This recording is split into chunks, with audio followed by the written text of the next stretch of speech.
She walked into that auction with $847 in her pocket and walked out with 18 goats that were half dead, mange-covered, and trembling. The whole room laughed. Grown men, ranchers who'd worked this land for 30 years, laughed until their eyes watered. And you know what she did? She loaded every single one of those animals into her grandfather's rusted trailer and drove them up a mountain that nobody wanted, onto land that everybody said was dead. 3 years later, that same mountain saved their lives. This is Lydia Mercer's story. Stay with me until the end. You won't regret it. And before we go any further, if you're new here, hit that subscribe button and become part of this family, because we tell stories that stay with you. Drop a like and leave a comment telling me what city or country you're watching from. I want to see exactly how far this story travels. The Mercer homestead sat at the end of a dirt road that most people in Caldwell County had stopped bothering to name. Maps listed it as Route 9C, but locals just called it the Dead End. Not as a joke, but as a simple statement of fact. The road went nowhere useful. It climbed up past the Miller property, past the old burned-out fence line where somebody's cattle operation had failed in the 90s, and then it just kept going, up into the scrub, up into the thorn country, up toward a ridge that hadn't produced anything worth talking about in longer than most people could remember. That was where Lydia Mercer was headed on a Tuesday morning in early October, with a trailer hitched to a truck that was older than she was, and a folder of papers sitting on the passenger seat that she hadn't been able to read without her hands shaking. She was 23 years old. She had $847 in a checking account and a degree in environmental land management that her mother had called the most expensive mistake in the family's history. She had no job lined up, no plan B, and no real understanding of what she'd gotten herself into by agreeing to inherit what her grandfather had left behind. What she had, instead, was a journal. Her grandfather, Walt Mercer, had died in February. Not dramatically, just the way old men sometimes die when their bodies have simply done all they're going to do. He was 81, lived alone on that ridge for the last 11 years of his life, and left the entire property to Lydia because, as the attorney explained with barely concealed awkwardness, he felt the others wouldn't understand what to do with it. The others being her mother, her 2 uncles, and various cousins who hadn't bothered to drive up to the homestead more than twice in the past decade. Lydia had driven up every summer she could manage, not because she loved hard work, she didn't particularly, but because Walt had something that most of the adults in her life lacked entirely. He paid attention. He watched the land the way other people watch television, slow and careful and fully present. And when he talked about what he saw, it didn't sound like farming. It sounded like something older. "This mountain remembers things," he told her once when she was maybe 15 and bored and wishing she'd stayed home. He was crouched at the edge of a dry creek bed, scooping up a handful of dirt and letting it fall through his fingers. "We just stopped listening." She'd rolled her eyes at the time. She was 15. Mystical statements about dirt were not high on her list of priorities, but she'd remembered it, the way you sometimes remember things you don't understand until much later. The probate took 3 months. During that time, Lydia worked a part-time position at an agricultural extension office and lived with a college friend who was generous enough not to charge her rent, and she read the journal her grandfather had left, not once, but 4 times. It wasn't a dramatic document. No secrets, no treasure maps, nothing that would make a good story at a dinner party. Just 60 years of Walt Mercer's observations about the ridge. Rainfall measurements, soil notes, drawings of plants with careful handwritten labels. Records of what had grown where and when and why he thought it had stopped. And in the final 30 pages, something that looked less like a journal and more like a proposal.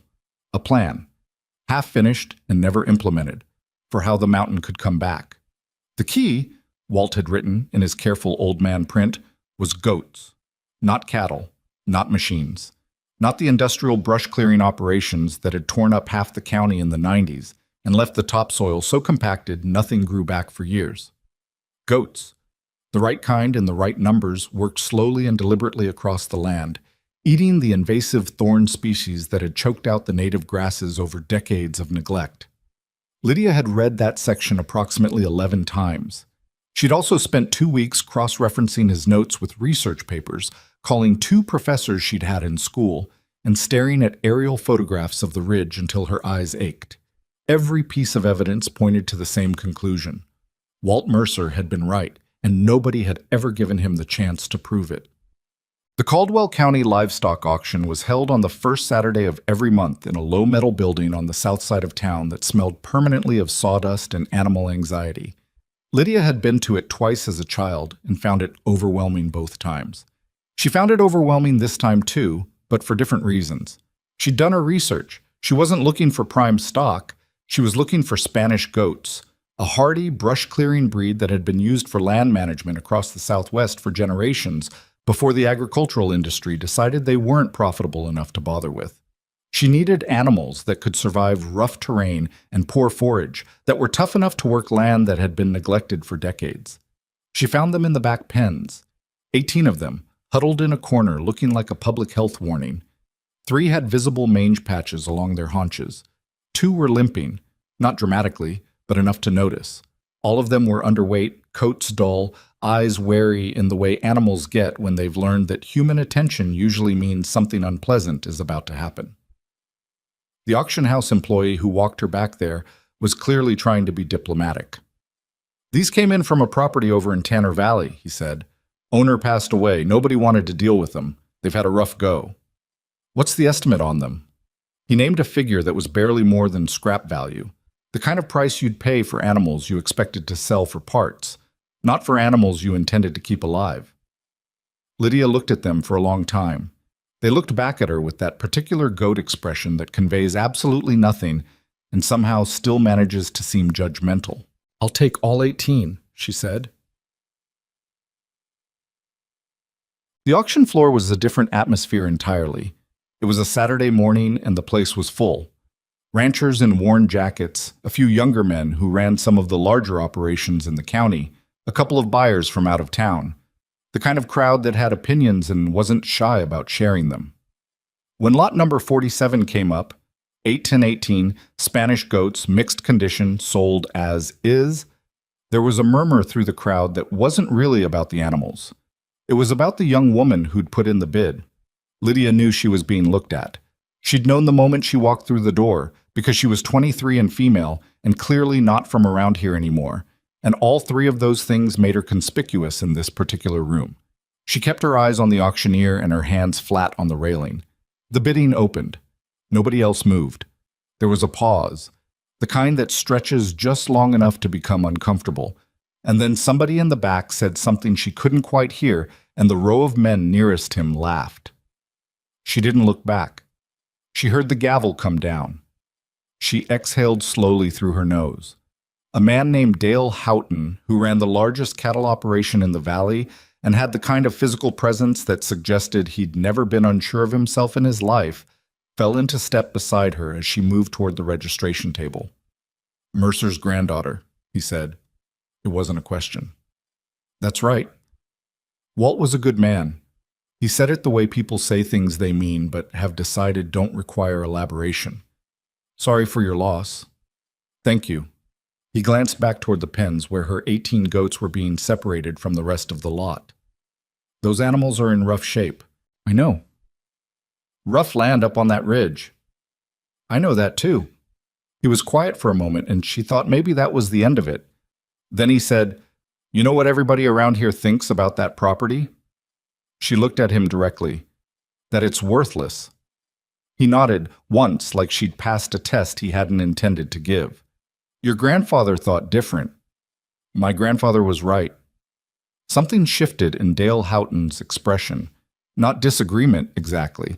More like the look of a man who has decided to reserve judgment but hasn't fully committed to being open-minded about it.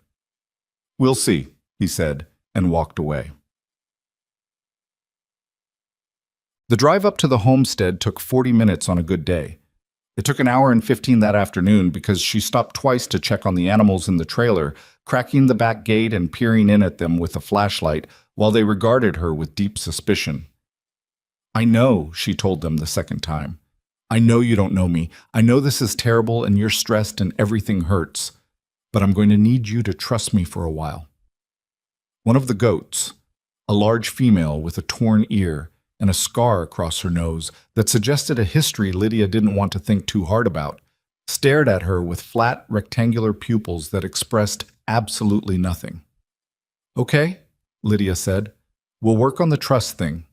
She closed the gate and got back in the truck. The homestead itself was smaller than she remembered, or maybe she was bigger. The house was a two-room structure her great-grandfather had built sometime in the 1940s, added onto twice since then in ways that didn't quite match up architecturally. There was a barn that listed slightly to the east, a water catchment system Walt had built himself that still functioned, and roughly 400 acres of land spreading up the ridge in every direction that hadn't been properly managed since sometime in the Carter administration. She stood in the doorway of the house for a long time, looking at the ridge. The thorn scrub ran thick and dark up the slope, Osage orange, eastern red cedar, invasive brush species that had been moving in since the native grasses were overgrazed out of existence decades ago. The kind of landscape that looked, to most eyes, like a lost cause. Walt had seen something different, something worth saving. She pulled his journal from her bag and opened it to the last page, where he'd drawn a rough map of the ridge. She compared it to what she was looking at. Then she opened the trailer and let the goats out.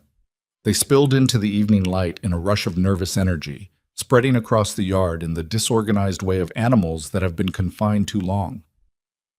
The big female with the torn ear moved to the edge of the yard, looked up the ridge, and then looked back at Lydia with what seemed, possibly, like a question.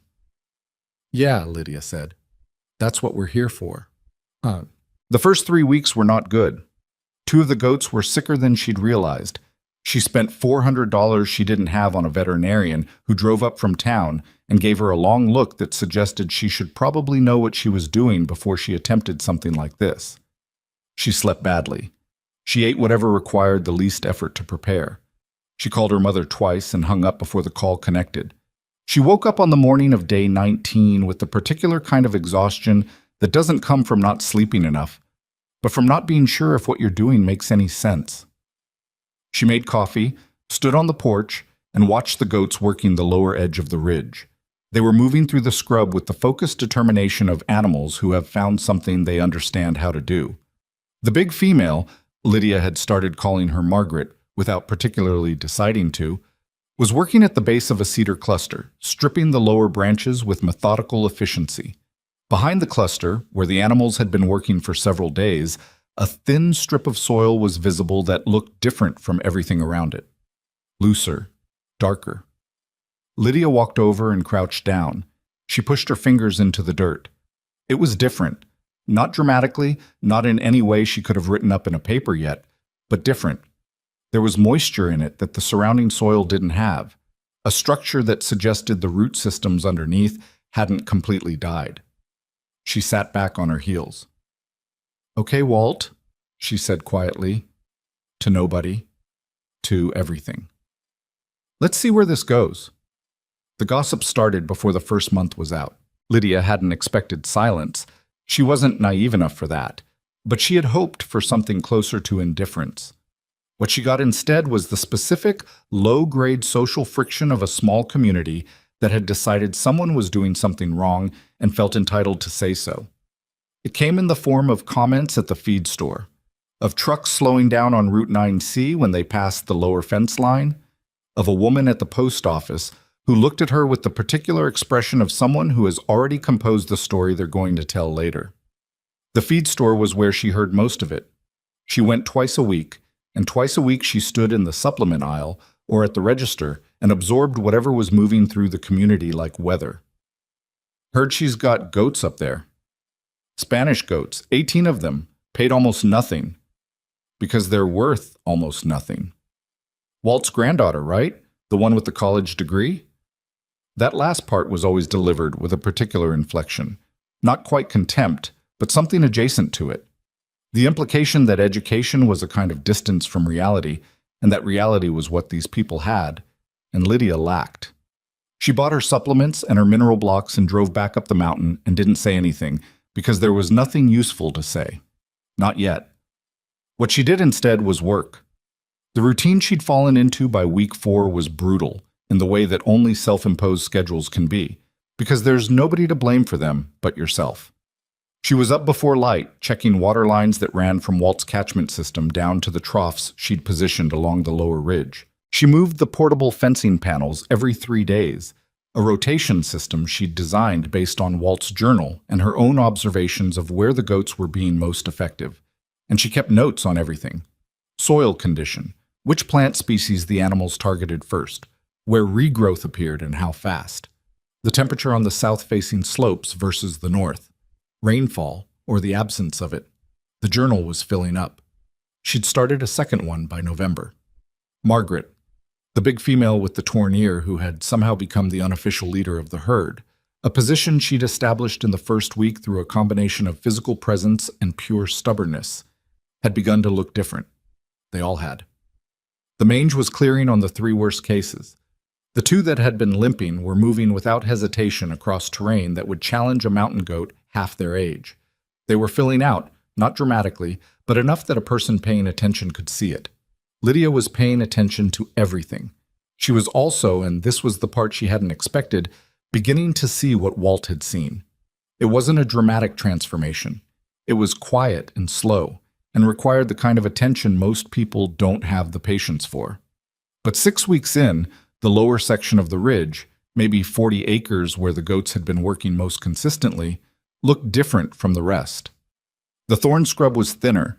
The cedar clusters that had been closing in for decades were stripped back to their cores, and in the gaps they left, something was happening to the soil that she had to get down on her knees to fully appreciate.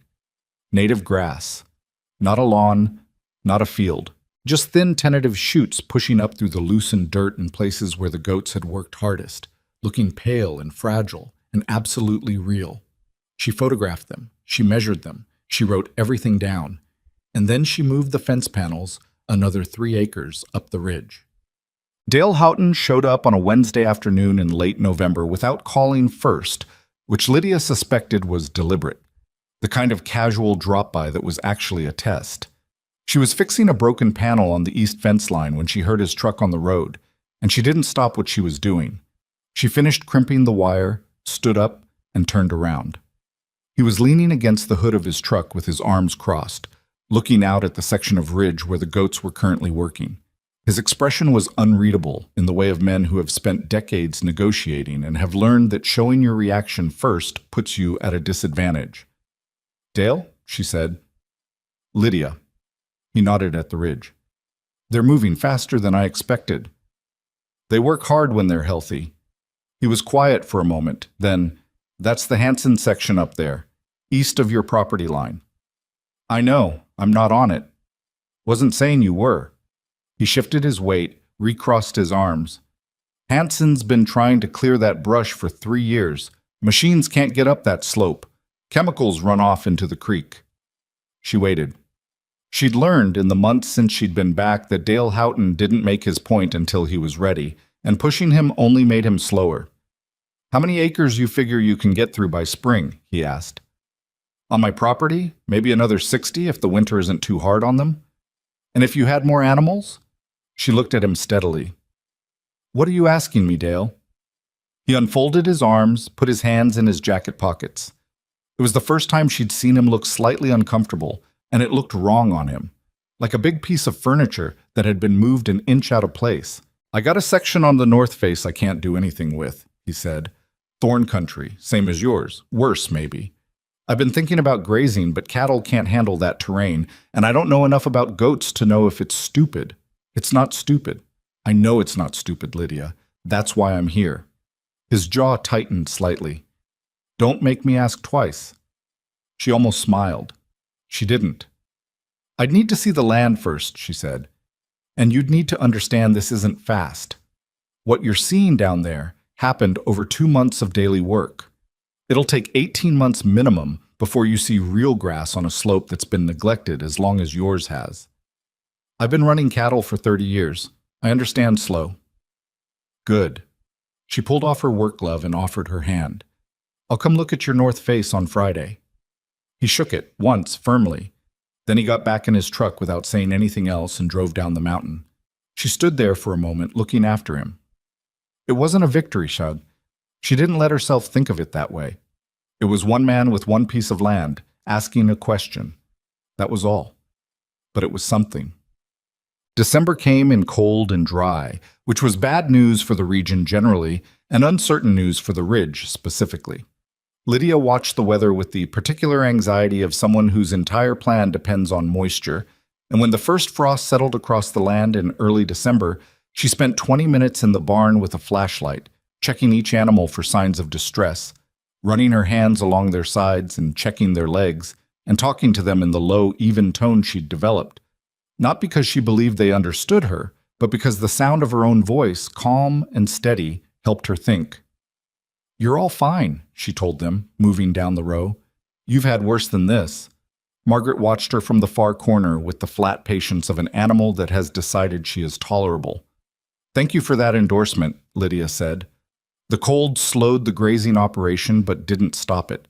She adjusted the rotation schedule, gave the animals more time on the south-facing slopes where the winter sun was strongest, and spent the shorter days doing things she'd been putting off, repairing the barn roof, cleaning out the water lines, going through the rest of Walt's papers in the house. That last task was the one she'd been avoiding. Walt had been a keeper of things, not a hoarder. The house was spare and organized in the way of people who live alone and have made deliberate peace with their own company, but a preserver. There were boxes of documents going back to the 1950s, when Walt's father had first broken ground on the ridge. Land surveys, old correspondence, receipts for equipment bought and sold. A whole box of photographs, unlabeled, that Lydia went through carefully and could only partially identify.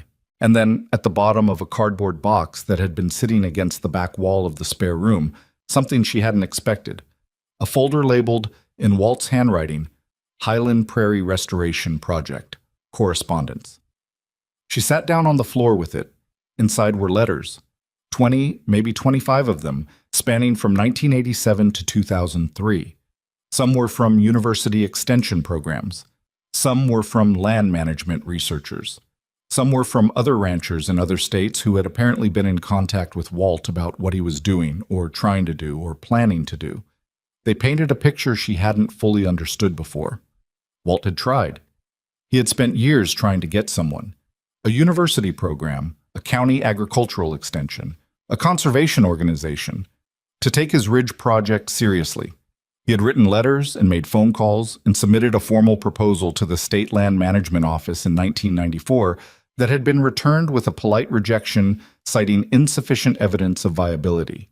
He had tried, and he had been told no, and he had kept trying for another decade before stopping. Not giving up, she thought, just stopping. There was a difference, even if only Walt had understood what it was. She sat on that floor for a long time. When she got up, she put the folder in her bag, made a cup of coffee she didn't really want, and stood at the kitchen window looking at the dark ridge and the thin scattering of stars above it. The cold had sharpened the air. She could see further than usual. She thought about what it must have cost him. All those years of watching something he understood completely, that he knew was right, while everyone around him looked at the same ridge and saw only nothing. She thought about the 18 goats she'd loaded into a trailer while a room full of men laughed. "Okay," she said to the window. "Okay." I'm not sure what. January brought a land surveyor named Pete Okafor, who drove up the mountain on a morning when the temperature was barely above freezing and spent 2 hours walking the lower section of the ridge with Lydia, taking measurements and samples and pausing periodically to write things in a notebook. He'd been recommended by one of the professors she'd contacted during her research phase, a land restoration specialist at the State Agricultural University who had looked at the data she'd been sending him and expressed enough interest to suggest an informal site visit. Okafor was his graduate student. He was 26, meticulous, and extremely quiet, which Lydia found she appreciated more than she'd expected. They walked the 40-acre section she'd completed first. The native grass was sparser than she would have liked. Winter had slowed the regrowth, but it was there, unmistakably, in patches that spread across the slope like something learning to breathe again. Okafor crouched at the edge of one of the larger patches and pressed 2 fingers into the soil. He held them there for a moment. "Water retention's better than the surrounding area," he said. "You can feel it even now." "The root systems of the native species go deeper than the invasives," Lydia said. They're rebuilding the soil structure from underneath. Your grandfather documented this? Theoretically, he didn't get far enough to document the results. Okafor stood up and looked at the ridge. How long until you have comparable data on the upper sections? Depends on the spring. If we get reasonable rainfall, I'd say another full season. He wrote something in his notebook. Dr. Fenwick is going to want to see this. I know. I want him to see it.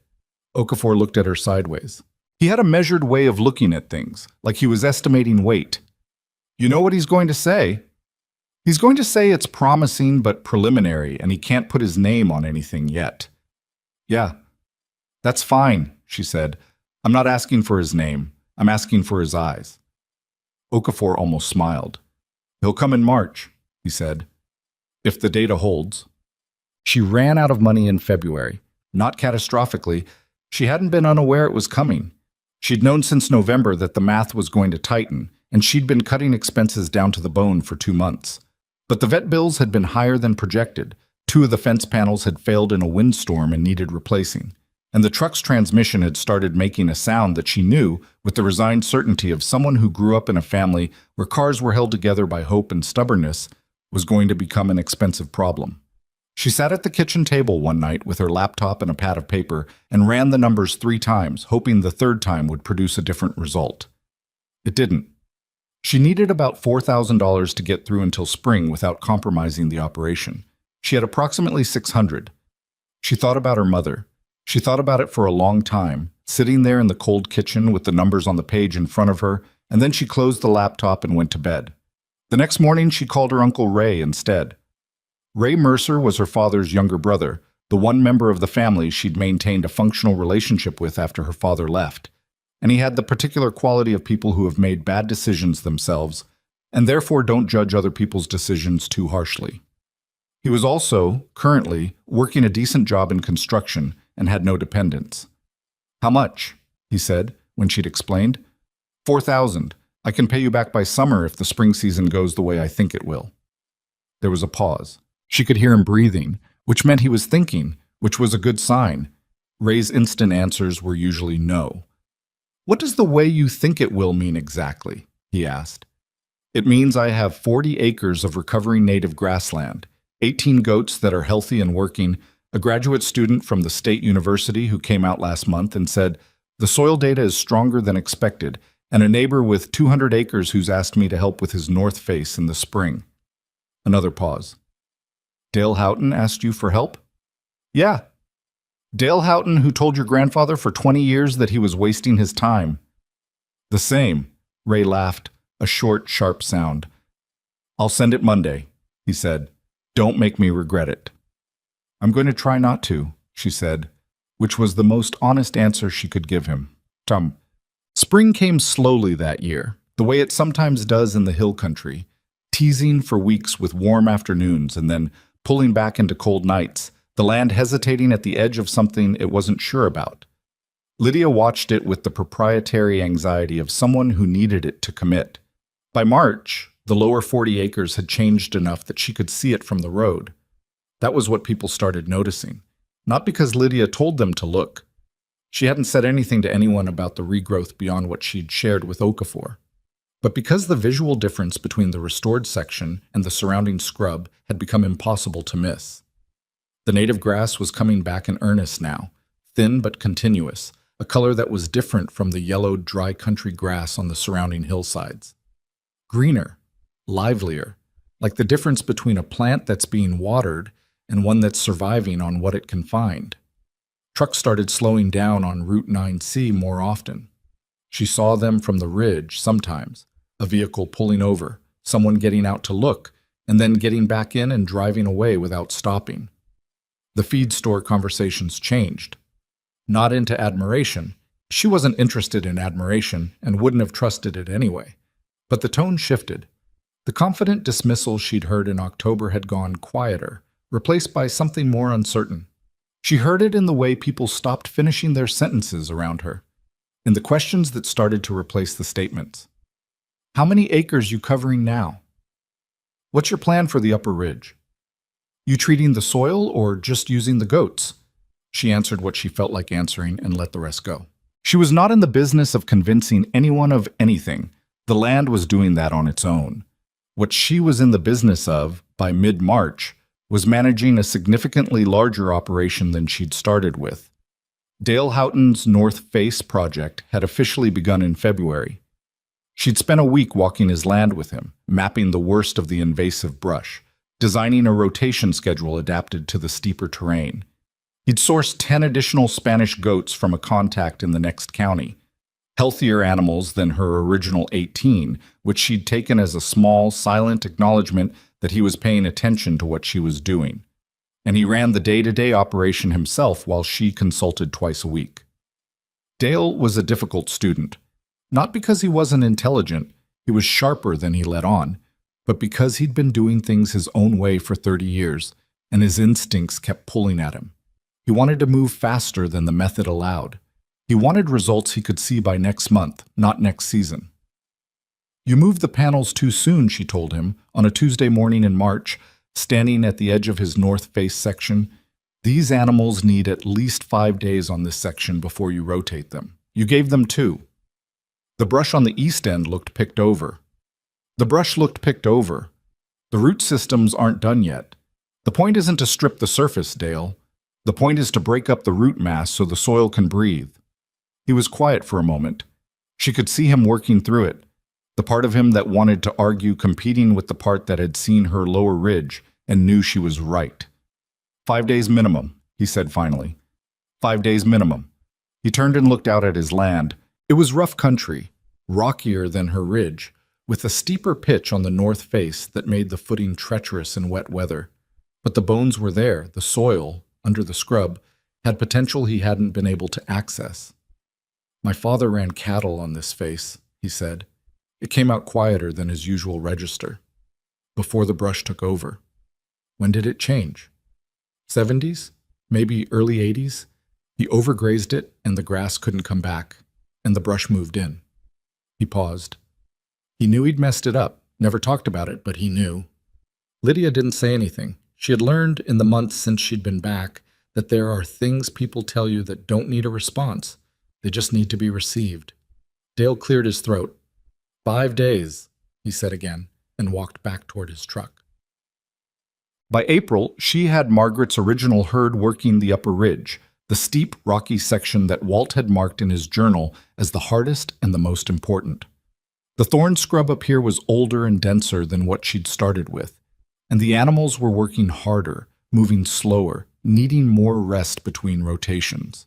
She watched them in the evenings from the porch, small shapes moving through the failing light up the slope, and the thing she felt was harder to name than satisfaction. It was closer to recognition, like watching something that had been waiting a long time finally get started. She'd talked to Dr. Fenwick twice by video call since Okafor's visit. He was a careful man, precise in the way academics learn to be when they've been wrong in print before. But the data she'd been sending him had started to move him from careful to interested, and interested to something that, in their last call, had edged toward excited. "The rate of native grass return in your lower section is faster than most restoration models would predict," he said. "That's not a small thing." "Walt predicted it," she said. "It's in the journal." "I know. I've read the pages you sent." He paused. He would have had something remarkable if he'd been given the resources. "He had the resources," she said. "He just didn't have the support." Fenwick went quiet on the other end of the line, then, "No, you're right. That's a different thing." She appreciated that he didn't apologize for it, didn't take on some vague institutional guilt that wasn't his to carry. He just acknowledged the fact and let it be what it was. "I'd like to bring 2 graduate students in May," he said. "Full site assessment. Can you accommodate that? As long as they're okay with a 2-room house and a barn. The list to the east." "They're graduate students," he said. "They'll survive." After she hung up, she sat on the porch for a while in the dark. The spring night was cool, but not cold, and the air smelled like the dirt she'd been working in all day and the faint green smell of grass growing somewhere up the ridge. She thought about Walt. She thought about him more in the quiet moments than at any other time. Not with grief exactly, but with the odd intimacy of trying to complete something someone else started. like walking a path in the dark and feeling, occasionally, the impression of boots in the ground ahead of you. He had known this mountain. He had known what it needed and how to give it back. He had been dismissed and worn down and ultimately left to work alone. And he had kept going anyway, kept watching and recording and believing in something nobody else could see. And then he had left it to her. She looked up the ridge, where Margaret's silhouette was just barely visible at the far edge of the pasture, motionless, watching the dark in that patient, uninterpretable way she had. "We're not done," Lydia said quietly. "Not even close." The wind moved through the new grass below the ridge, and for just a moment, before she could talk herself out of noticing it, she could hear how different it sounded from everything that surrounded it. Fuller, less hollow, like land that was learning, slowly, to hold itself together again. She went inside, made a pot of bad coffee, and started writing notes for May. Dr. Fenwick's graduate students arrived in May as promised. 2 of them, a young man named Corbin, who talked too fast and wrote everything down the moment it was said, and a woman named Dara, who asked questions that came from a different angle than Lydia expected, the kind of questions that made her stop and think before answering instead of just reciting what she already knew. They stayed for 5 days. They slept in the spare room on cots Lydia borrowed from Dale, ate whatever she had in the kitchen without complaint, and spent every daylight hour on the ridge with their equipment and their notebooks. Lydia worked alongside them for the first 2 days, then stepped back and let them do what they'd come to do, watching from a distance in the way you watch something you've built being examined by people who might tell you it isn't as solid as you thought. On the 4th evening, Dara sat down on the porch steps beside her and didn't say anything for a moment. She had the kind of face that gave away what she was thinking slightly before she decided to say it, and what Lydia saw there wasn't disappointment. "The soil carbon data," Dara said. "On the lower section. Can I show you something?" She opened her laptop and turned it so Lydia could see the screen. Numbers, graphs, measurements from the samples they'd taken across the restored 40 acres. Lydia had been keeping her own records, but not at this level of precision. "This column," Dara said, pointing. "Soil organic carbon, pre-restoration estimate based on the surrounding areas. And this one, current readings from your section." The difference was visible even to someone who wasn't looking for it. "Is that normal?" Lydia asked. "For a restoration that's been running 14 months? No." Dara looked at her steadily. "It's not normal, it's fast." Lydia looked at the numbers for a long moment. "Walt documented the original soil composition. He took samples in the 80s. I have the records." "I know. Dr. Fenwick sent them. That's actually why this is—" She stopped, recalibrated. "Your grandfather's data suggests that the native seed bank in this soil has been dormant, not dead. The goats' grazing pattern is activating it. The organic matter from their waste is accelerating the carbon cycle. It's not just clearing brush. It's waking something up." Something tightened in Lydia's chest that she chose not to examine too closely. "Can you put that in writing?" she said. "That's what Corbin's been doing for 4 days," Dara said, and almost smiled. They left on the 5th morning with 2 coolers full of soil samples and a hard drive full of measurements, and Lydia stood in the yard watching their truck disappear down Route 9C, feeling something she couldn't quite locate. Not relief, not confidence, but something that sat in her sternum like a coal that had been lit and was waiting to decide how hot it was going to get. She turned back to the ridge. Margaret was watching her from the fence line with her usual expression of measured tolerance. "Good news," Lydia told her. Margaret turned and walked back into the herd without comment. The summer that followed was the driest in Caldwell County's recorded history. That phrase, recorded history, was used so often on local news and in the county agriculture reports that Lydia began to hear it with a kind of hollow dread, the way you hear a diagnosis repeated until it stops sounding like information and starts sounding like a sentence. The creek at the base of the ridge, which had been running low since April, stopped running entirely in late June. The cattle in the valley needed supplemental feeding by July. The corn across the flat country to the east burned in the fields before it reached knee height. The hill country, which was already marginal land by most definitions, became something worse. The invasive brush that hadn't been cleared dried to the consistency of old newspaper. The cedar clusters on the slopes above Lydia's property, the sections she hadn't reached yet, the upper ridge that was still locked in decades of unmanaged scrub, turned brown and held their dead needles in thick, tinder-dry clusters. The wind came from the southwest in the afternoons, and it was hot, and it smelled like something waiting. Lydia watched the weather with the tight, controlled anxiety of someone who has learned that panic doesn't help and hasn't fully convinced herself of that fact. She checked the catchment system daily. She rationed the water to the troughs, reduced the rotation schedule to keep the goats from overworking the restored sections, and spent evenings on the porch with her phone reading fire weather reports and trying to calculate risks she didn't have enough information to fully calculate. Dale came up in July with his hat in his hands, not literally, but close enough. He stood in the yard and looked at the ridge and then looked at her with the expression of a man who has spent a career not asking for reassurance and has just decided to ask. "How's your water holding?" he said. "Catchment's down to about 40%.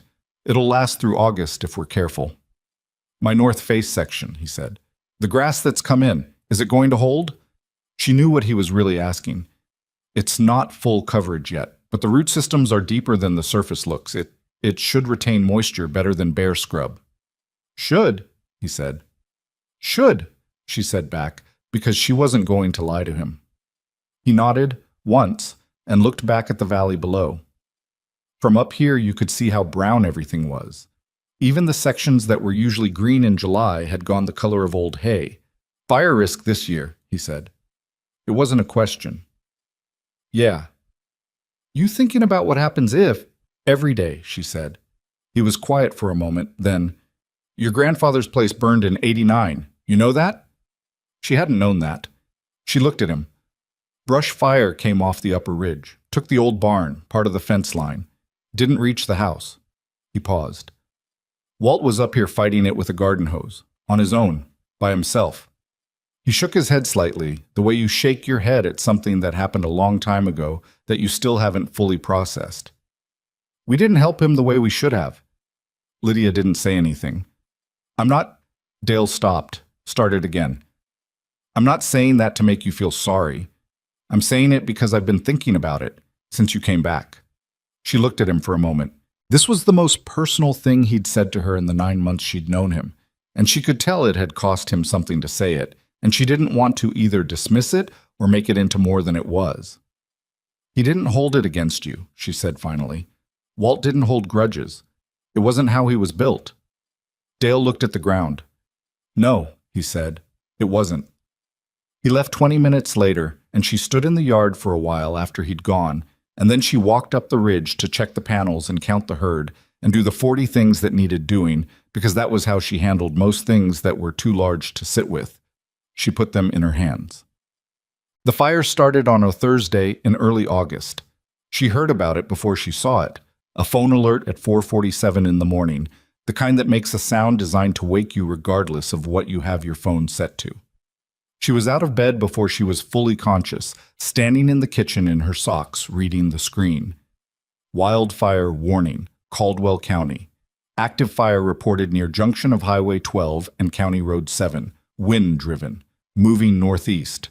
All residents in affected zones advised to prepare for possible evacuation. She stood there for 3 seconds, doing math she didn't want to do.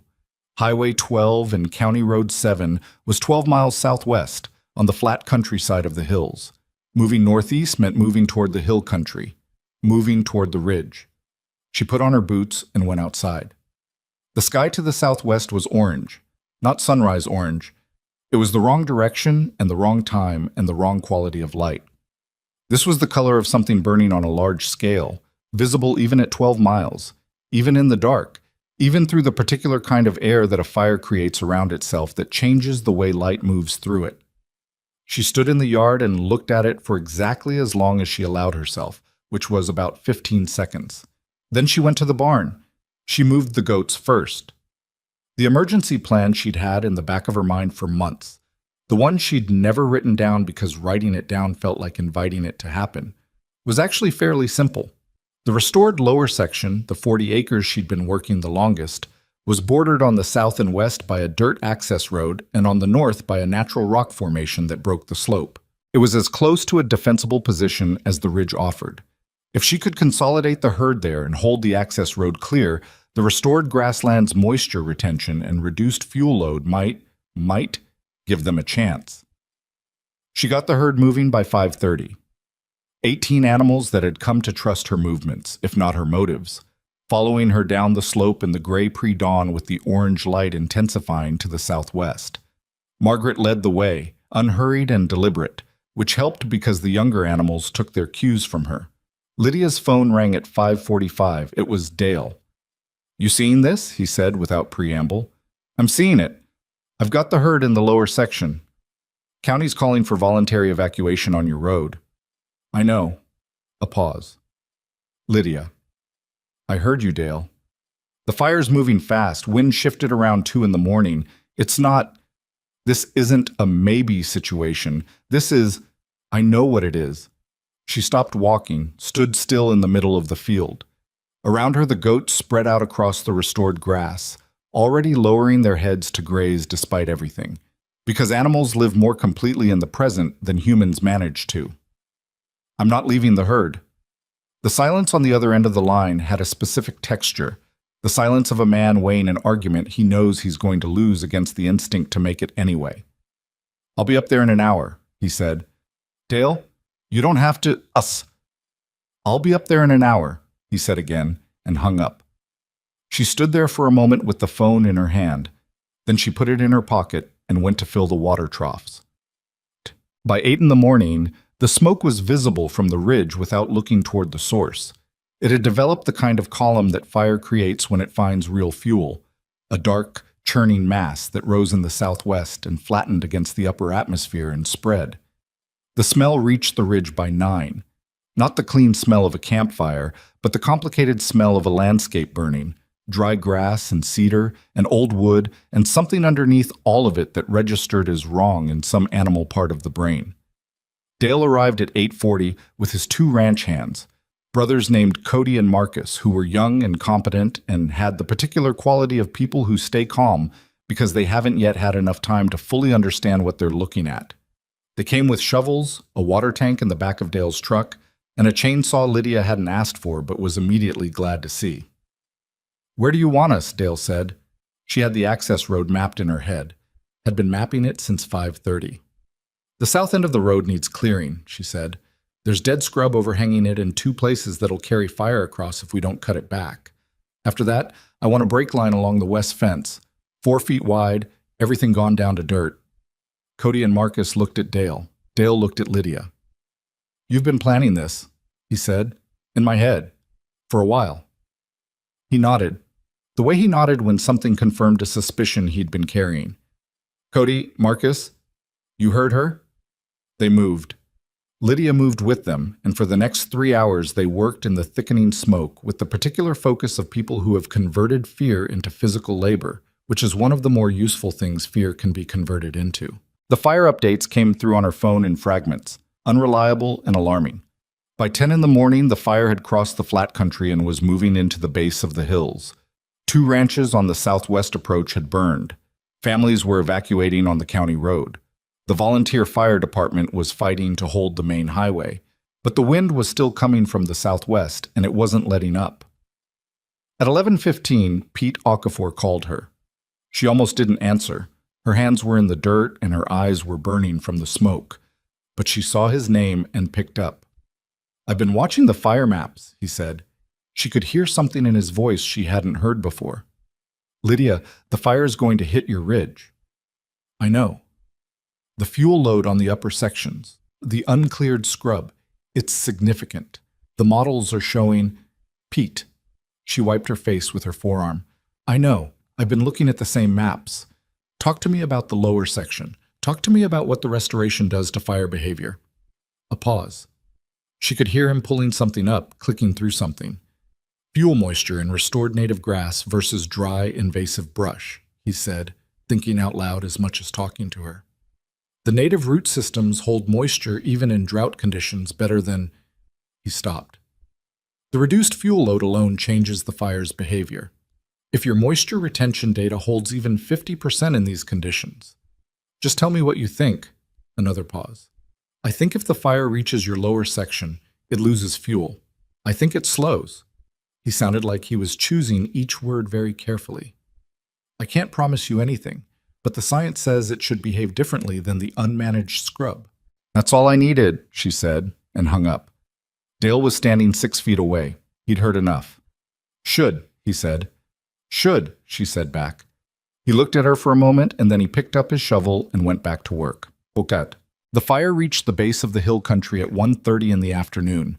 By then the smoke had reduced visibility on the ridge to less than a quarter mile, and the orange light had taken on the flat, colorless quality that happens when the sun is fully filtered through a smoke column. Lydia's throat hurt. Her eyes were watering constantly, and she'd stopped trying to do anything about it. She'd sent Dale's hands down to the road twice to update the county fire radio on conditions, and come back with reports she was piecing together into a picture she didn't entirely like. The fire had jumped the fire break on the Pemberton property, a ranch 2 miles to the southwest whose owner had already evacuated. It had burned through 300 acres of unmanaged cedar scrub in under 4 hours, which was the kind of number that made the stomach do something unpleasant. At 2:10, she could see the flame front, not directly, through the smoke, in the way you see headlights through heavy rain, as brightness that defines itself by its movement rather than its shape. It was working up the base of the hills in the unmanaged scrub, and it was moving with the kind of energy that comes from fuel that has been building for decades and has finally found its ignition. Dale stood beside her at the west fence line, both of them watching. It's going to hit the upper section, he said. Yes. The uncleared section? Yes. And then it's going to come down. Yes, she said. And then it's going to hit what we've done. He was quiet for a moment. You really believe it'll hold? It wasn't a question exactly. It was something between a question and a request. The thing you say to someone when you need them to be certain because you can't quite manage certainty yourself. She looked at the fire moving through the scrub on the upper slope. She thought about 40 acres of soil that had been holding moisture through the driest summer in recorded history. She thought about native root systems that went 18 inches into the ground, about organic matter that held water in ways the surrounding landscape didn't, about 14 months of data that Dara had looked at and said was not normal. She thought about Walt crouching at the edge of a dry creek bed, letting dirt fall through his fingers. This mountain remembers things. Yes, she said, I believe it'll hold. He nodded once. He didn't say anything else. He stayed. The fire hit the uncleared upper section of the ridge at 3:20 and moved through it like the thing it was, a force consuming everything that had accumulated over 30 years of neglect, the dead cedar and the dry invasive brush and the old fence posts and the landscape's worth of unprocessed fuel. From the west fence line, Lydia watched it burn and made herself stand still and breathe through her mouth and wait. It took 40 minutes to come down the slope. She tracked it by the sound as much as the sight. The deep variable roar that fire makes when it's moving through heavy fuel, punctuated by sharp reports when individual trees went. The smoke thickened to the point where she could only see the glow, and then she could see the shape of the flame front through it, dropping down the slope toward the boundary between the unmanaged upper section and the beginning of the restored lower 40. Cody and Marcus were at the access road. Dale was at her left shoulder. She could hear him breathing. The flame front reached the boundary. It happened gradually, not dramatically, not the way things happen in movies, with a clean line and an obvious moment. It was more like watching something that's been running hard suddenly encounter terrain that doesn't cooperate. The fire crossed into the restored section, and the character of it changed. The fuel was different, lower, greener at the root level, even through the surface dryness, less accumulated dead matter, the spaces between plants cleared by a 1.5 years of systematic grazing. The flame height dropped. The sound changed, less of the deep roar and more of a surface burning, lower and less confident. It moved into the section. It burned some of it. She wasn't going to pretend it didn't. The surface grass caught and burned in patches. And there were 2 minutes where she thought she had miscalculated everything, and the fear of that was a specific physical sensation behind her sternum that she would not describe to anyone later. But the fire didn't run. It moved slowly, burning what was available and finding less available than it expected. And then it reached the natural rock formation on the north boundary of the lower section, and it found nothing to carry it further, and it stopped having somewhere to go, and it began, slowly, the way large things slow, in stages, not all at once, to lose its momentum. At 4:15, the flame front was not advancing. At 4:30, it was pulling back. By 5 o'clock, what had been an advancing fire was a contained burn area, still smoking heavily but no longer moving. The restored section had burned on the surface in patches. The rock formation had held. The access road brake line they'd cleared that morning had held. And to the east and north, where other properties began, the landscape stood intact. Dale sat down on the ground. He did it the way people sit down when their legs decide before they do, just folding without announcement. And he sat there in the smoke and the terrible orange light, with his arms on his knees and his head down. Lydia stood. She couldn't sit yet. She was still running on whatever chemical the body produces when it has been afraid for 12 hours, and the thing it was afraid of has just, improbably, not happened. After a while she heard Margaret. The sound a herd makes when it's settled, that low, continuous sound of animals at rest. She walked around the end of the fence line and found them in the cleared section on the east side of the lower pasture, most of them lying down, the smoke moving above them in slow, heavy layers. Margaret was standing at the near edge of the group, watching her approach with those unreadable, rectangular eyes. "Yeah," Lydia said. Her voice came out rougher than she expected. "Me too." She sat down in the dirt next to the fence and put her back against the post and looked at the sky, which was the color of a bruise in the late afternoon smoke, and she listened to the herd settle and the distant sound of the fire doing what fires do when they run out of things to consume. Her phone rang. Okafor. Then her Uncle Ray. Then a number she didn't recognize that turned out to be a county fire department coordinator, asking about access to the ridge for their equipment.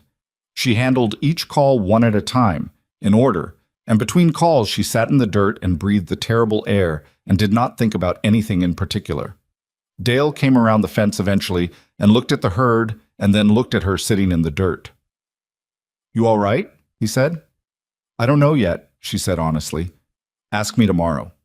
He stood there for a moment, looking at the smoke rising from the upper section of the ridge against the bruised sky. "It worked," he said. It came out flat and quiet, the way people say things they thought they understood in theory and are only now processing in fact. "Part of it burned," she said. "The surface." But it stopped. It stopped. He looked at her. She looked at him. There wasn't really anything else to say about it. Not yet. Not tonight. Not in the middle of the smoke with the adrenaline still running and the landscape still smoldering above them. He held out his hand. She took it and let him pull her to her feet. "Come on," he said. "Let's go check the access road." She went. There was still work to do, which was the most reliable thing she knew about any given day on this mountain. There was always still work to do. She followed him around the edge of the fence line, and behind her the herd shifted and resettled in the clearing, and the smoke moved overhead in slow, heavy layers, and the ridge stood in the late afternoon light, burned in places, scarred, stripped of the surface it had worn for the last 14 months, but standing, not gone, not gone, still there. The morning after a wildfire has a particular quality that people who've never experienced it don't have a reference for. It's not just the smell, though the smell is everywhere and gets into everything. Clothes, hair, the inside of the house, the water in the pipes somehow. It's the light.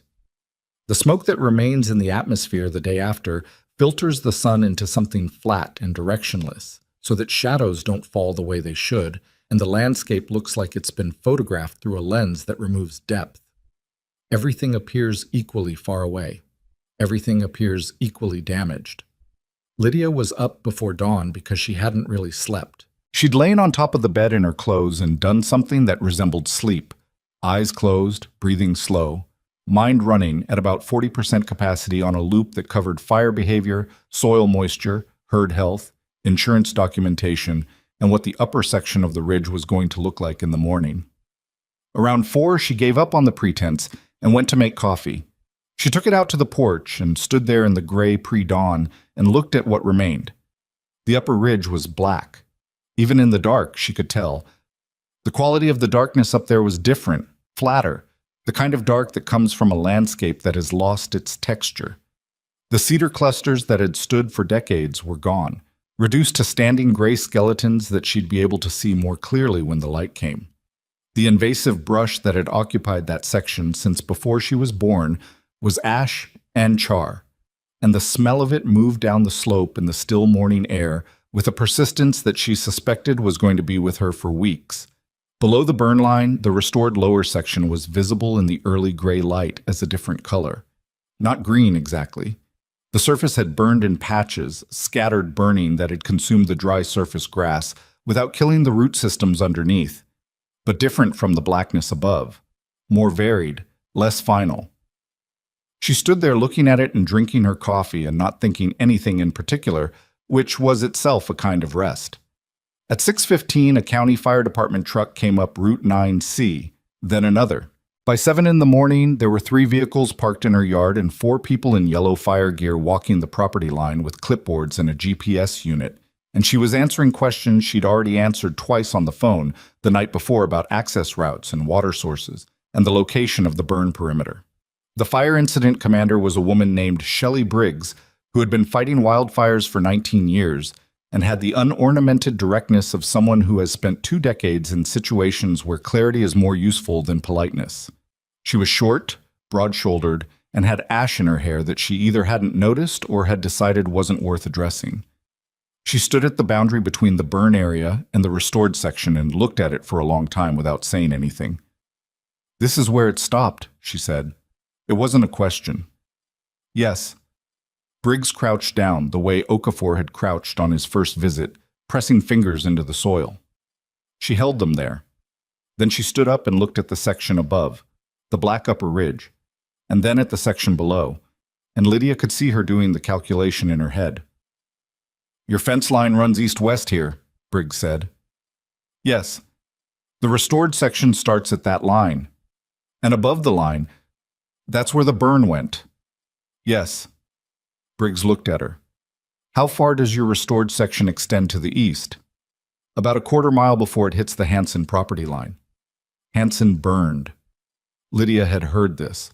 The Hansen property to the east, the scrubland that Dale had mentioned on that first visit, where the owner had been trying unsuccessfully to clear brush for years, had burned through the night. 600 acres, no structures lost, but the land was gone. "I know," Lydia said. The fire came from the southwest, moved northeast. Briggs was working through it out loud, the way Okafor had worked through the soil carbon numbers that night on the porch. It burned through Hansen, it burned through Pemberton, it burned through the unmanaged sections on your upper ridge. She paused. "And then it hit this section, and it slowed." "Yes." "And then it stopped." "Yes." Briggs turned and looked at her. She had the expression of someone who has spent a career understanding how fire moves and has just encountered something that doesn't fit neatly into that understanding. "What did you do to this land?" she said. Lydia looked at the section, at the patchy surface burn that hadn't killed what was underneath, at the soil that had held its moisture through the driest summer in the county's memory, at 40 acres that had been worthless scrub 18 months ago, and was now, improbably, the thing that had stopped a fire that had burned thousands of acres to its south and west. "I let some goats eat it," she said. Briggs stared at her for a moment. Then she pulled out her radio and said something into it, and within 20 minutes there were 2 more vehicles on the property and a conversation underway that Lydia had not expected to be having on the morning after the worst night of her life. The next week was the strangest she had experienced since coming back to the ridge, and that was a high bar to clear. The county fire department's incident report, which was filed 4 days after the fire was fully contained, included a section on fire behavior at the Mercer property that cited the restored grassland as a significant factor in limiting the fire's northeastern advance. The report was not dramatic about it. Incident reports rarely are, but the language was clear. The restored section had functioned as a natural fire break. The fire had lost fuel and momentum upon entering it and had not been able to reestablish forward movement. The report was public record. By the end of the week, it had been picked up by the Regional Agricultural News Service, And by the following Monday, a journalist from the state's largest newspaper had called and left a message asking for an interview that Lydia chose not to return for 4 days while she thought about whether she wanted to. She spent those 4 days working. The surface burn on the lower section needed assessment. She walked every acre with a notebook, cataloging damage and looking for signs of root survival, which she found in enough places to conclude that the restoration hadn't been destroyed, only set back. The root systems that Dara had documented, the ones that went 18 inches into the ground and held moisture through a historic drought, had survived the surface burn. In some sections, she could already see the beginning of regrowth where the burn had cleared competing surface material, a cruel irony that was actually not ironic at all, because fire had always been part of how native grasslands renewed themselves, long before people decided the landscape needed to be managed differently. She documented everything. She took photographs. She wrote it all up in the same careful, unglamorous way Walt had written in his journals, because it wasn't glamour that was going to matter in the long run. It was data. On the 4th day, she called the journalist back. His name was Martin Reeves. He was from the state capital, and he had the brisk, professional manner of someone who speaks to a lot of people and has learned to move through the preliminary stages of conversation efficiently. He wanted to know about the fire. He wanted the dramatic version. She could tell that within the first 2 minutes. He wanted the story of the girl who saved the mountain. She gave him something closer to the truth, which was more complicated and less satisfying as a headline, but which she felt he deserved to hear. It wasn't one decision, she told him. It was 18 months of daily decisions. It was a method my grandfather developed and documented over 60 years that nobody took seriously enough to fund. It was a herd of goats that everyone thought were worthless doing work that nobody thought was possible. She paused. The fire stopping is the part that's visible. The part that matters is what came before it. Reeves was quiet for a moment. Can I come up and see the property? You can come up on Saturday, she said. Bring boots. The road's rough. He came on Saturday with a photographer and spent 3 hours on the ridge.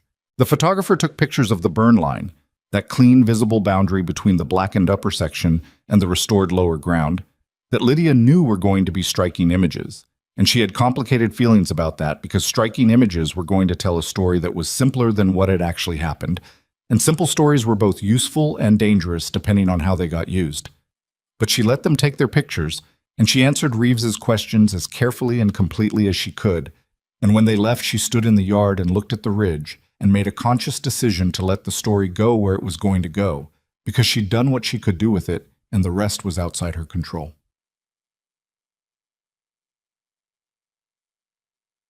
Dr. Fenwick called on the Sunday after the article ran. She'd expected the call. She'd sent him a copy of the article with a brief message, but she hadn't expected his tone, which was different from his usual careful precision. He sounded less like an academic managing his certainty and more like a person who had just had something confirmed that he'd been hoping was true. The fire behavior documentation from the incident report, he said, almost before she'd said hello. Can I get a copy? Already sent it. Check your email. Lydia. A pause. The burn line photographs in the article. I've been looking at them for an hour. And? The differential is more dramatic than I expected. The restoration section shows significantly less severe burn damage than... He stopped. She could hear him recalibrating, trying to return to his professional register and finding it slightly out of reach. I want to write this up, he said. Formally, a full research paper. Your data, Dara and Corbin's site assessment data, the fire behavior documentation, all of it. I know, she said. It's going to take time. It won't be published for at least a year, maybe longer, depending on peer review. I know that too. But it's... He stopped again. Your grandfather's original proposal, the one that was rejected in 1994. I read it again last week. He was describing exactly what happened here. Exactly. She was quiet for a moment. There was something about hearing someone else say that out loud that was harder to absorb than she expected, and she sat with it for a few seconds before she trusted her voice. Yeah, she said. He was. I want to include his documentation in the paper, with appropriate attribution. I think it's important that the record shows where this work came from. He'd have liked that, she said. He spent a long time wanting someone to take it seriously. After she hung up, she sat at the kitchen table with the second journal she'd filled, the one she'd started in November, 6 months into the project. And she turned to the last entry she'd written, which was dated the day before the fire. She'd written it in the evening after checking the panels, noting that the upper section showed severe drought stress and that fire risk would be elevated through August. She found a blank page and wrote the date, the day after the fire. And then she sat for a while thinking about what to put down, because there was too much to put down all at once, and she had learned from Walt and from the work itself that the discipline wasn't in having things to say. It was in choosing which things were worth saying. She wrote, "Lower section held, root systems survived, regrowth already visible in patches. The mountain held what we gave it." Then she closed the journal and went to check on the herd. Chat. The first rancher showed up 9 days after the fire. His name was Gerald Pruitt. He ran a 300-acre operation on the northeast side of the county that had escaped the fire's path but had been watching the smoke for a week with the particular dread of someone who knows the conditions that produced this disaster haven't changed. He was 64 years old, sun-damaged in the way of men who have worked outdoors their entire lives, and he had the careful, evaluating look of someone who has been doing things one way for a long time and is considering, with significant discomfort, the possibility that there might be another way. He stood in the yard and looked at the ridge for a while. She let him look. "I read the article," he said. "Okay." "And the fire report. My son found it online." "Okay." He looked at her. "I got 200 acres on my east face that I can't do anything with. Been trying to clear it for 10 years. Too steep for machines. Too close to the creek for herbicide." She had heard variations of this statement 4 times in the past week. Each time, some part of her wanted to point out that this was the same land those same people had been managing, or not managing, for decades, while Walt Mercer tried to tell them what was possible, and nobody listened. But she didn't say that, because it wasn't useful, and Walt himself hadn't been the kind of person who needed other people to admit they were wrong. He just wanted to do the work. "I can come look at it," she said, "but I want to be straight with you about what this is. It's not fast, it's not cheap to set up, and it's not going to look like anything for at least a year." Pruitt nodded slowly. "The article said your grandfather had the idea." "The article was right. Walt Mercer." He said the name the way people say the names of people they didn't know well enough while those people were alive. "I bought some fence posts from him once, long time ago. Seemed like a man who knew what he was talking about." "He did," she said. "He really did." She scheduled a site visit for the following week. By the end of that same day, she had 2 more calls from ranchers in the county asking the same questions Pruitt had asked. She answered them all, set up site visits where she could, and spent the evening making a list of everything she was going to need if this was actually going to become something larger than 1 ridge and 1 stubborn woman with 18 goats. The list was longer than she was comfortable with. Dale came up on a Wednesday afternoon, which had become something close to a regular thing.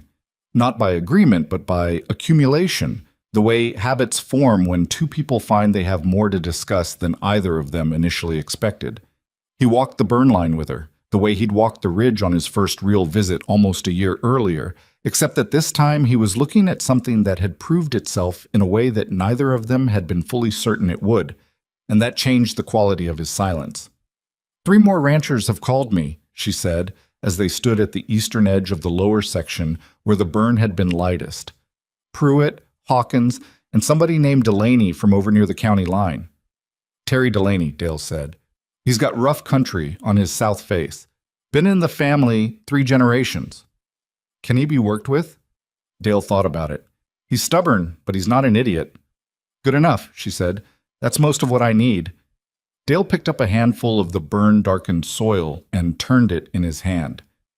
"Your soil still looks different than mine," he said, "even after the fire. The root systems changed the structure. Fire doesn't reach that deep." He let the soil fall. "How many more animals do you need if you're taking on Pruitt and the others?" She'd been doing this math for a week. Minimum 30 additional animals, maybe 40. And I need another person, someone who can run a rotation schedule and knows how to read land. Dale was quiet for a moment. Then, my son's been interested in what you're doing. Marcus told him about it. He's 22, he's been helping me on the cattle operation, but he paused. He asks different kinds of questions than I do. She looked at him. This was another thing that cost him something, she could tell. Not because he was reluctant to offer his son, but because admitting his son thought differently than he did was its own kind of acknowledgement. What kind of questions? She said. The kind that start with why instead of how, Dale said. She thought about that. Send him up, she said. I'll talk to him. They walked the east boundary in silence for a while. The sky above the burned upper section was clear. The smoke had finally thinned out over the past week, and the standing gray skeletons of the dead cedar showed against it in a way that was almost architectural. Not beautiful exactly, but not without its own honesty. I've been thinking about what you said, Dale said, about Walt. I said a lot of things about Walt. That he didn't hold grudges. He paused. I've been thinking about whether I could say the same about myself. She didn't say anything. This wasn't a conversation that needed her input. I was hard on him, Dale said. Not cruel, but I was the loudest voice in this county telling people that Ridge was a lost cause, and Walt knew I was saying it. He was quiet for a moment. He still waved at me every time I passed his gate. That sounds like him, she said. Yeah, he exhaled through his nose. I want to put some money into this. Not a loan, a real investment. Whatever you need to expand. Equipment, animals, whatever. He said it quickly, the way you say something you've been holding on to and need to release before you can think about it too hard. I know I don't have any right to be part of it. I know I probably don't deserve to be. But I want to do something that's actually useful instead of just telling you I was wrong. She stopped walking. He stopped a step ahead of her and turned around. He had his hat in his hand, actually, this time turning it by the brim in the way of a man who needs something to do with his hands when he said something important. She looked at him.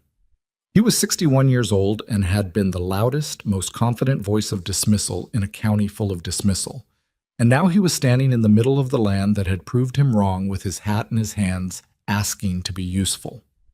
She tried to figure out what she felt about that and found it was more complicated than she'd expected. Not warm and not cold. Just human. Just the particular complexity of people who hurt things without meaning to and then live long enough to understand what they did. I'm going to need a written agreement, she said. Whatever you invest, it stays in the operation. You don't get to tell me how to run it. I know that.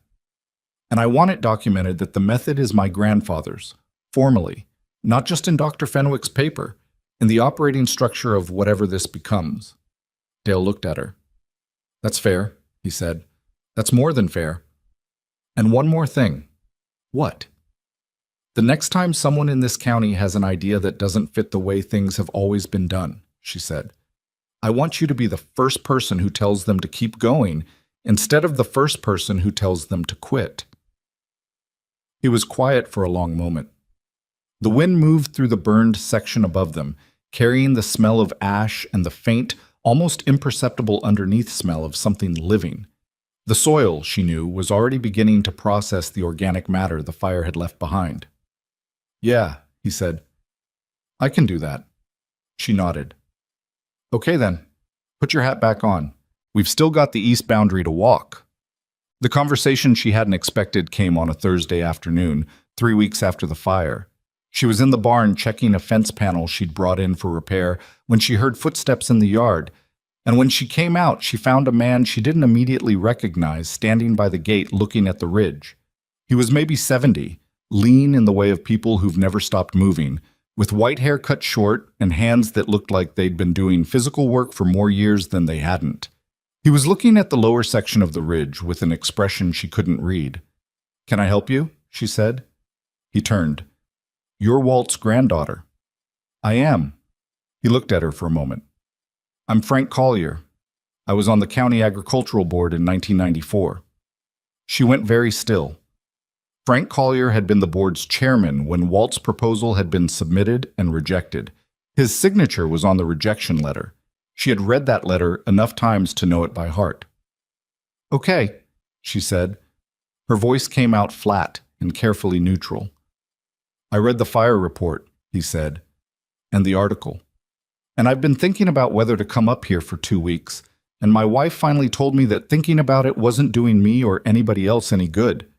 She didn't say anything. She was waiting to find out what he wanted because she genuinely didn't know, and she'd learned not to fill silence with assumptions. He looked back at the ridge. Walt came to the board meeting himself. Most applicants sent a representative. He came in person, sat in that little chair at the end of the table, and spent 20 minutes explaining what he wanted to do up here. He was quiet for a moment. He brought soil samples in little glass jars. He'd labeled them all. A pause. We asked him 3 questions, and then we moved on to the next item on the agenda. Lydia said nothing. "I've been in land management work for 40 years, Frank said. "I've seen a lot of proposals. I've seen a lot of people who thought they had something nobody else had seen." He turned back to her. His eyes were doing something she hadn't expected. Not performing regret, just holding it, the way you hold something heavy when you're not sure you're going to be able to put it down cleanly. Most of them were wrong. Walt Mercer was not wrong, and we sent him home with a form letter. The silence that followed was long enough to have weight. "What are you here for, Mr. Collier?" she said. "I don't know exactly," he said. "I'm not here to ask for anything. I don't think I have that right." He looked at the ridge one more time. "I think I needed to see it, what it would have looked like if we'd listened." She thought about saying something that would make this easier for him.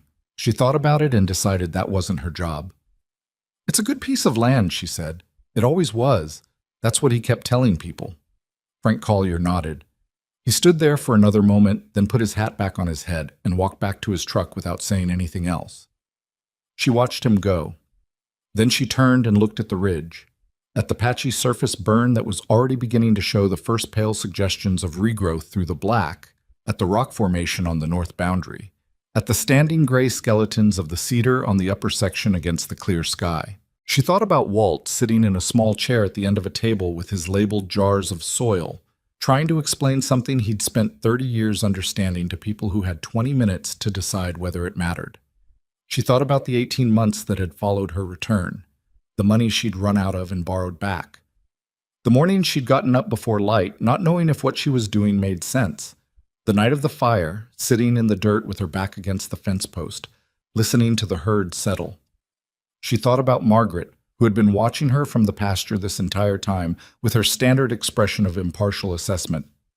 "I know," she said, to nobody in particular, to the ridge, to the October air, to whatever remained of Walt in the land he'd spent his life trying to restore. "I know." She went back to work.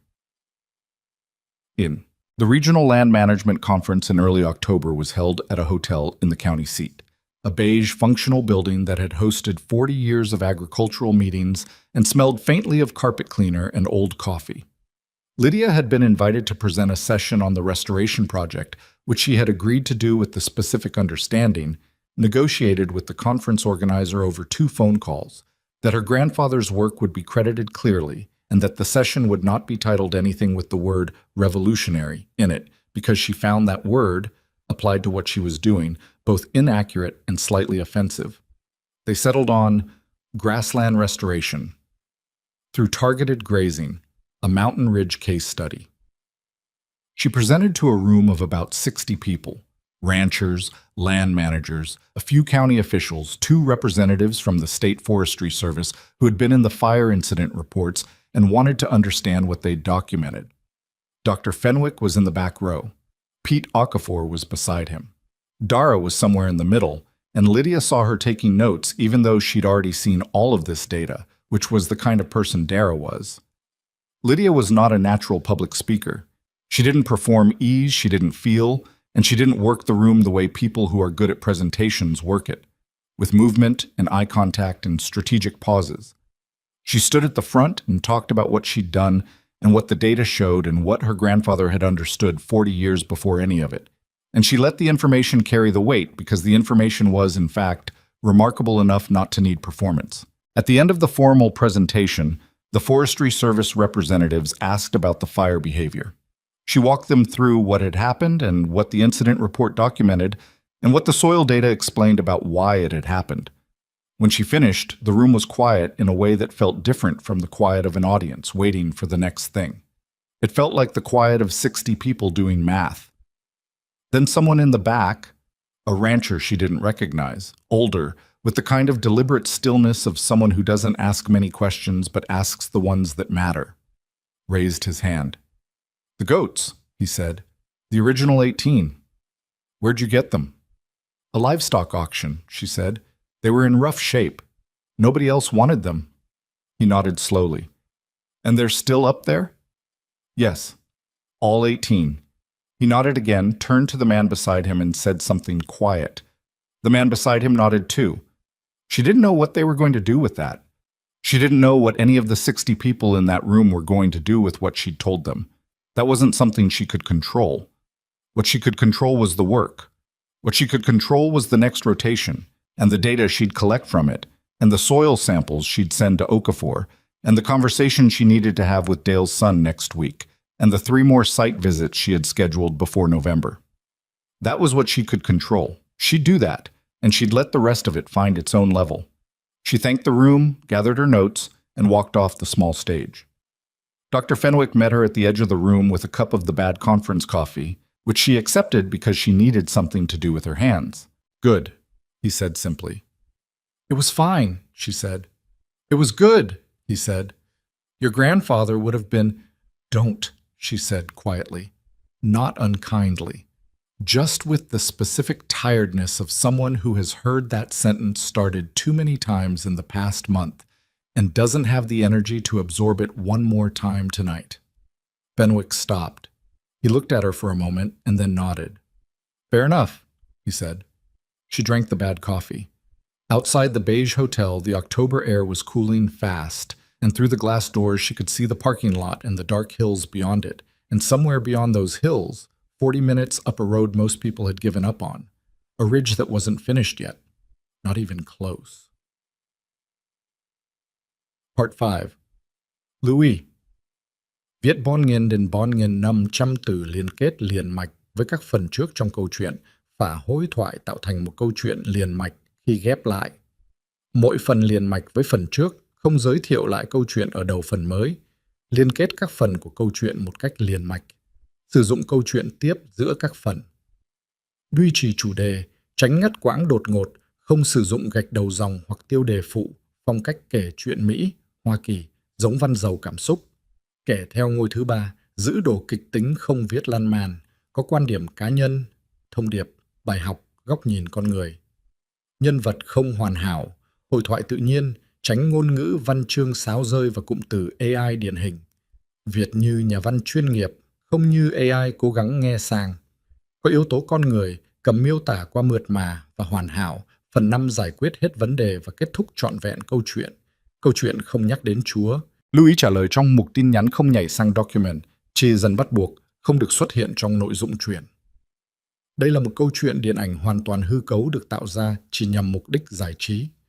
Không đề cập hay ngụ ý rằng nó dựa trên sự kiện có thật, người thật hoặc câu chuyện có thật.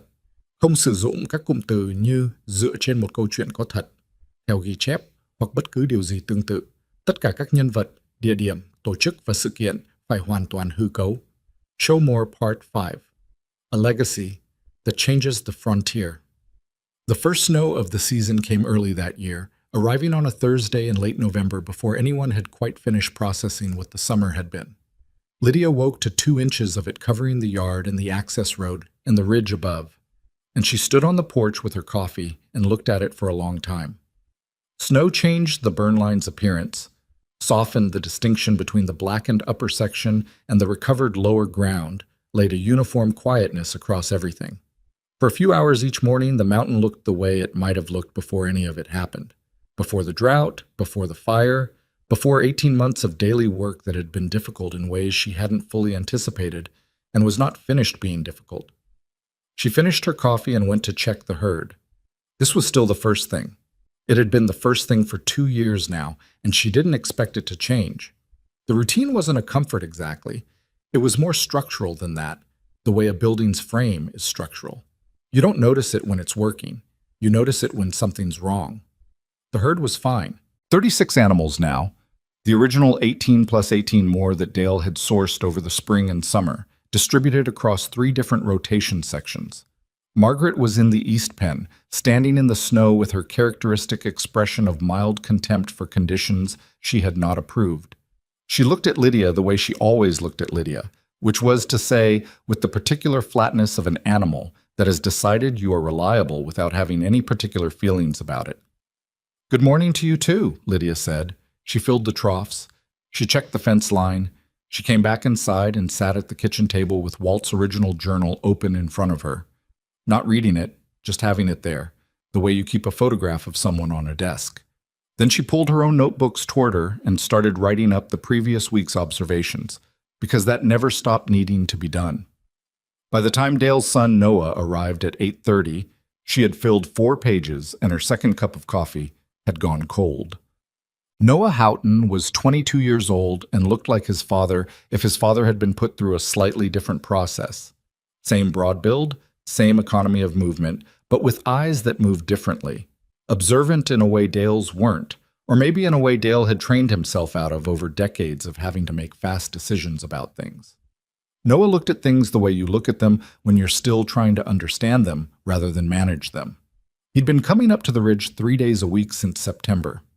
Lydia had been harder on him than she'd expected to be, not from resentment of his father, but because she'd discovered she had strong opinions about how this work should be learned, and those opinions boiled down to slowly and with full attention, or not at all. He'd handled it without complaint, which was the first sign he was worth the time. The second sign was that he asked the right kinds of questions, the why before how kind, as Dale had said. And when she gave him an incomplete answer because she didn't have the full one, he didn't fill in the gap with assumption. He waited. That morning he came in stamping snow off his boots, and she handed him her notebook and pointed to the east section's rotation data from the previous week. "Tell me what you see," she said. He sat down and read it the way she'd taught him, not skimming, starting from the soil notes and working up to the surface observations. She poured herself a fresh cup of coffee and let him work. After 5 minutes, he said, "Regrowth rate in the post-fire sections is faster than the pre-fire baseline." "Yes." "Because the burn cleared competing surface material." "Partly." He thought about it. "And the ash added organic matter." "Right." He looked at the page again. "So the fire wasn't only damage." She sat down across from him. "Fire has always been part of how this landscape works. Before people started suppressing it, this hill country experienced fire cycles that kept the invasive species from establishing the way they did over the past 40 years. We've been trying to undo a century of fire suppression with 18 months of grazing." She paused. "The fire did in one afternoon what would have taken us another 2 years. Noah was quiet for a moment. "That's a hard thing to say out loud when it burned everybody's land." "Yes," she said. "It is. That's why you say it carefully and only when it's useful." He looked at her. "Is it useful to say it now?" "To you? Yes. To a rancher who just lost 300 acres? Not yet." He nodded slowly. This was the kind of thing she'd been teaching him that wasn't in any journal or research paper. The difference between what's true and what's useful to say, and the rarer skill of knowing when those two things were the same. They spent the next 2 hours on the east section, walking the post-fire recovery area with notebooks, taking measurements, discussing what they were seeing. The snow was light enough not to obscure the ground, and in places where the burn had been surface level only, the new growth showed through it in thin but persistent lines that made her feel something she'd stopped trying to name and had decided to just let be what it was. At one point, Noah crouched at the base of a recovering native grass patch and pressed his fingers into the soil the way Dara had, the way Okafor had, the way Briggs had on the morning after the fire. It seemed to be the instinctive gesture of anyone who paid attention to this land long enough. Eventually, you needed to feel it directly. "Different from my dad's north face," he said. "Your dad's north face has been in restoration for 8 months less," she said. "Come back in June." He stood up and looked at the ridge. "You think this actually scales?" he said. It came out like a statement, but landed like a question. "I think Walt thought it scaled," she said. "That's why he spent 20 years trying to get someone to listen." What do you think? She looked at the ridge. The snow had stopped falling, and the air had the particular clearness that comes after, and the recovery section spread up the slope in its uneven, imperfect, genuinely promising way. I think the land scales, she said. I'm less sure about the people. Noah looked at her. What does that mean? It means the method works anywhere the soil has something to come back to. It means the goats do what they do regardless of whether anybody believes in them. She paused. The hard part isn't the restoration. The hard part is convincing people to give it enough time to work and to keep their hands off it when their instincts are telling them to intervene. Like my dad in the rotation schedule. Like your dad in the rotation schedule, she agreed. He almost smiled. It was a complicated expression, the specific expression of someone who loves a person and also has a clear-eyed view of their limitations, which is one of the more adult things a person can manage. Dr. Fenwick's paper was published in the spring. Not a small journal, a major one of the primary peer-reviewed publications in land management and restoration ecology, which meant that people whose opinions shaped policy in 6 states were going to read it. The title was long and academic, and the abstract was dense with terminology, but the core of it was clear. A controlled study of targeted grazing for native grassland restoration in hill country terrain using a methodology developed by Walt Mercer and implemented by his granddaughter over a period of 22 months, demonstrating soil carbon recovery rates that exceeded standard restoration models by a significant margin, and this was the part that everybody quoted when they wrote about it, creating conditions that demonstrably reduced wildfire fuel load in a fire event that was independently documented by county and state fire authorities. Walt Mercer was listed in the acknowledgments section, and in a historical context paragraph that Fenwick had written carefully, which described him as the originating researcher and noted that his proposal had been declined by the County Agricultural Board in 1994, and that the current work represented both the validation and the continuation of what he had begun. Lydia read that paragraph 4 times when the advance copy came through. She was sitting at the kitchen table with Walt's journal open next to her laptop, and at some point during the 4th reading, she had to put the laptop down and look out the window for a while, because there are certain kinds of correctness that arrive too late and feel like both a gift and a wound simultaneously, and she was not going to pretend otherwise just because she was the sort of person who didn't make a show of things. Her Uncle Ray called that evening. I saw the paper, he said. I mean, I didn't understand most of it, but I saw it. Yeah. Walt's name is in there. Yeah, Ray. It is. A pause. You think he'd be surprised? She thought about it genuinely, about Walt crouching at that dry creek bed when she was 15 letting dirt fall through his fingers, about 60 years of journals and labeled soil samples and a proposal that got 3 questions and a form letter rejection, about a man who waved at the neighbor who spent 20 years telling people he was wrong. No, she said. I think he'd be annoyed it took this long. Ray laughed, that same short, sharp sound she'd heard on the phone that February when she'd asked to borrow $4,000. Yeah, he said. That sounds right. The conference call with the State Forestry Department happened on a Tuesday in April, and it lasted 2 hours, which was 45 minutes longer than Lydia had scheduled for it. There were 7 people on the call: fire prevention specialists, land management officers, a policy advisor from the governor's office, who asked careful questions and didn't say much else. They had been circulating Fenwick's paper and the fire incident documentation for 2 months. They had their own data about how the fire had moved across Caldwell County and where it had stopped and why. They wanted to talk about a pilot program. The specifics of the conversation were procedural and sometimes tedious and involved several conversations about funding mechanisms that Lydia found genuinely difficult to follow. But the shape of what they were proposing was clear enough. A 3-year program to implement targeted grazing restoration across identified high-risk fire zones in the state's hill country regions, using the methodology she and Walt had developed, managed by a coordinating organization they were looking to formalize.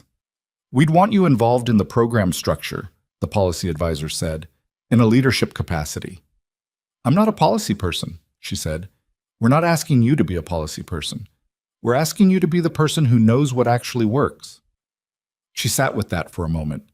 Outside the window of the two-room house, the April Ridge was doing what the April Ridge now reliably did, showing green in the lower sections, the native grass coming back for its second full season stronger than the first, the way things come back when you give them what they need for long enough. "I have conditions," she said. "We expected you would. The program attribution has to include Walt Mercer's original research. That's not negotiable, and it's not about sentiment. It's about accuracy." "Understood. The ranchers participating need proper training, not a handout.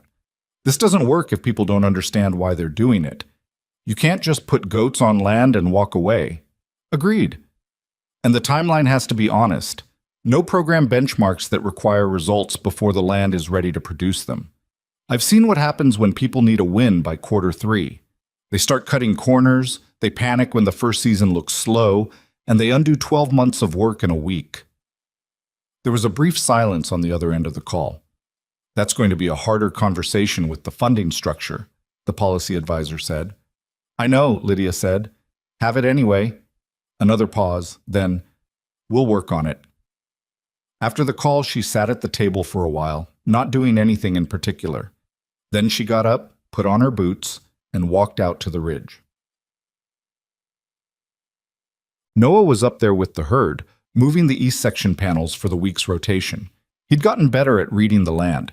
She could see it in the way he moved through it, which was different from how he'd moved through it in September. Less deliberate. More natural, the way things get natural when you've done them enough times in enough different conditions that your body starts doing them without requiring instruction from your brain.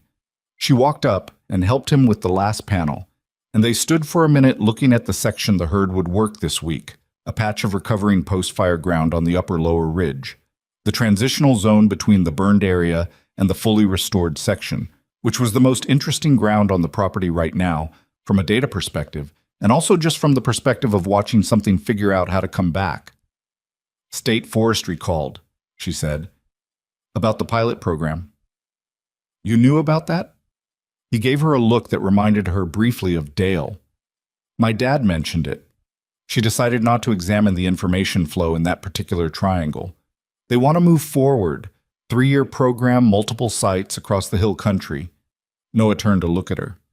"You said yes." "I said I had conditions." "But you're going to do it." She looked at the recovering section. A pair of the younger goats were already working the near edge of it, heads down and focused in the particular way animals are focused when they're doing something they're built for. "Yeah," she said, "I'm going to do it." He was quiet for a moment. "You're going to need more people." "I know. People who know what they're doing." "That's the hard part," she said.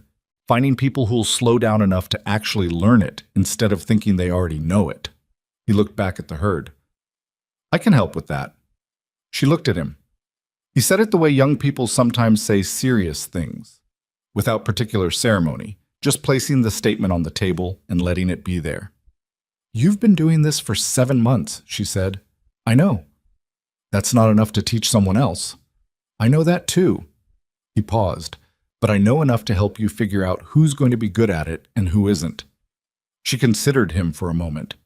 This 22-year-old with his father's build and his own set of eyes, standing in the snow-remnant mud of an April Ridge that had been burned and survived and was in the process of deciding what it was going to be next. "How would you do that?" she said. "Take them out here," he said simply. "Give them a notebook and tell them to write down what they see, and then read what they wrote." She thought about that. It was the same test Walt had applied in one form or another his whole life, not asking people what they knew, but watching what they noticed. Whether they could be still enough and patient enough to actually see what was in front of them instead of what they expected to see. "Yeah," she said, "that would work." Gerald Pruitt's east face had its first full season of restoration that spring, and she visited it in May with Noah and Pete Okafor, who drove up from the university with a soil sample kit and the focused enthusiasm of someone whose paper had just been published, and who is now collecting the follow-up data with the specific pleasure of a person whose work has acquired momentum. The Pruitt land was rougher than the Mercer Ridge, stonier, with a more severe pitch in the lower sections that made the footing unpredictable. But the bones were good. She'd said that on her first visit, and she still believed it, and 8 months of targeted grazing on the worst sections had begun to prove it in the way that only time proves things. Pruitt walked the property with them in the quiet way of a man watching something he'd been skeptical of and is now calibrating against reality. He didn't say much. He looked at the soil. He looked at the thin but genuine return of native species in the areas the goats had worked longest. He looked at his granddaughter, who was 9 years old and had come along because it was a Saturday and she wanted to see the animals, and who was currently following Margaret, who Lydia had brought along because Margaret went everywhere Lydia went now, whether she was invited or not, with the determined focus of a child who has identified a creature she intends to befriend. "She's not friendly," Noah said, coming up beside the girl. "She likes me," the girl said with complete confidence, which was wrong, but not wrong in a way that time wouldn't potentially correct. Pruitt watched his granddaughter following the goat through the recovering brush, and something in his face did what faces sometimes do when they think you're not paying attention. "My dad ran cattle on this land," he said. Not to Lydia specifically, just to the air. "I know," she said. "He would have thought this was crazy. The goats. All of it." "Probably." Pruitt looked at the recovering section set, at the soil that was darker than the surrounding ground, at the native species pushing back through the loosened dirt. But he also would have looked at this and not been able to say it wasn't working. "No," Lydia said. "He wouldn't have been able to say that." Pruitt nodded slowly. "My granddaughter likes it," he said. "She asked me last week if she could have a goat." Lydia looked at the girl, who had gotten close enough to Margaret to touch her flank. Margaret was tolerating this with visible reluctance, and Lydia suspected the tolerance would last approximately another 45 seconds. "Tell her to start with the books first," Lydia said. "Then we'll talk about the goat." The memorial she hadn't planned happened in June, on what would have been Walt's 83rd birthday. She hadn't planned it because she wasn't a planner of ceremonies, and she didn't know how to make one without it feeling false. But Ray came up, and her Uncle Terrence, who she hadn't seen in 2 years and who had the uncomfortable energy of someone who knows he stayed away too long and isn't sure what to do about it. Dale came, which surprised her. Noah came because Noah was there most days anyway. Okafor came because he happened to be in the county for a site visit, and she mentioned it without quite inviting him, and he showed up anyway. They stood on the lower ridge in the June heat, which was warm but nothing like the brutal heat of the previous summer, and they looked at what the land had become. It wasn't a green field. It wasn't a pristine, restored prairie. It was a working piece of hill country that had been burned on its upper section and was recovering in the way recovery actually happens, which is messily and unevenly and with periodic setbacks that require adjustment. The native grass was real and present and spreading, but it wasn't everywhere. The fence panels were visible across the slope in their current rotation positions. 2 of the younger goats had gotten into the wrong section 2 weeks ago and set back a patch of soil preparation that had taken 3 months. The barn still listed to the east. It was not a finished thing. It was a living thing, which meant it was always going to be in some stage of being worked on. Ray stood next to her and was quiet for a while, which was unusual for Ray. "He would have said something specific about this," he said finally. "Something that sounded simple but wasn't." "He would have," she agreed. "What do you think he would have said?" She looked at the ridge. She thought about 60 years of notebooks, about labeled soil samples in glass jars that 3 people on a county board had given 3 questions before moving on to the next agenda item. About the particular stubbornness of a man who kept going, not because he was certain he was right, but because he believed the land was worth what it was going to take. "I think he would have said something about the soil," she said. "He always came back to the soil, how it holds things, how it remembers." "That sounds like him," Ray said. "The mountain remembers things," she said, and she wasn't quoting him exactly, but she was close enough. "We just stopped listening."